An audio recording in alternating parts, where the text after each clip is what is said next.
Hello guys, नमस्ते नमस्कार सबैजना सन्चै आराम हुनुहुन्छ होला। म पनि एकदम सन्चै आरामै नै छु। अनि आज चाहिँ यस्तो घुम्न आइदिएको छु यता पार्कतिर दिदीहरूसँग। दिदीहरू चाहिँ त्यहाँ पर हुनुहुन्छ, त्यो पर दिदी र भाइ।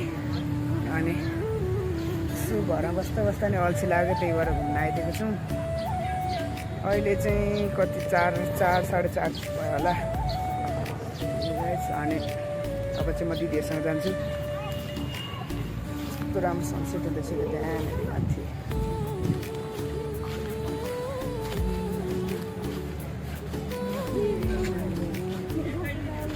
हेलो भाइ। हाई, दाइको च्यानलमा सब्सक्राइब गर्नु होला, कमेन्ट गर्नु होला, सेयर गर्नु होला सबैलाई। सबैले। यता चाहिँ हाम्रो दिदी हुनुहुन्छ, भावना दिदी। अनि यता घुम्न आइदिएको छौँ हामी चाहिँ। अहिले ठ्याक्कै कति 4 साढे 4 जति भयो होला। राम्रो ठाउँ छ क्या यता सनसेटतिर यस्तो। अनि अब चाहिँ हामी एकछिन बस्छौँ अनि घर जान्छौँ। निरन्तर गर्दै जान्छु, हेरिराख्नु होला सबैजनाले। नयाँ हुनुहुन्छ भने च्यानललाई चाहिँ सब्सक्राइब गरिदिनु होला, सेयर गरिदिनु होला, लाइक कमेन्ट एकदम मजाले गरिदिनु होला। अनि त्यही गाइस, अहिले चाहिँ हामी हिँडिसक्यौँ घरतिर जाँदैछौँ। अहिले चाहिँ राम्रै भयो भाइ घुमघाम। यही थियो पार्क चाहिँ हामी आएको चाहिँ। पार्कको चाहिँ नामै थाहा छैन कि यो चाहिँ नाम बिनाको पार्क हो। अनि त्यही हो, अहिले चाहिँ हामी ठ्याक्कै यता डाँडातिर आइसक्यौँ।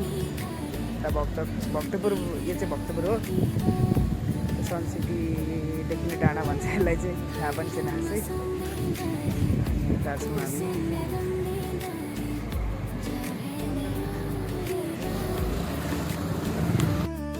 अहिले चाहिँ हामी घरतिर जाँदैछौँ। हेर चाहिँ कस्तो राम्रो बाँस छ त्यो, सबै खिच्छ।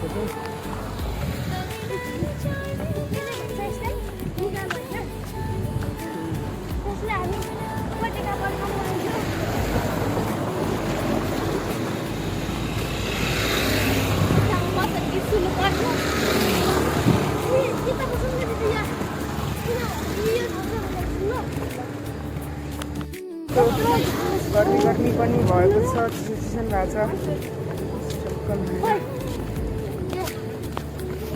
दिदीहरू पनि हिँडिरहनु भएको छ।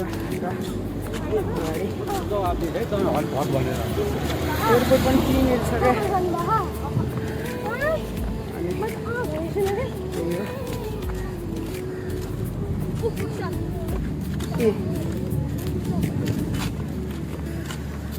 एयरपोर्ट पनि क्लिनियर देखिरहेको छ। अहिले झन् माथि देखिन्छ एयरपोर्ट भ्लगमा बनाएको।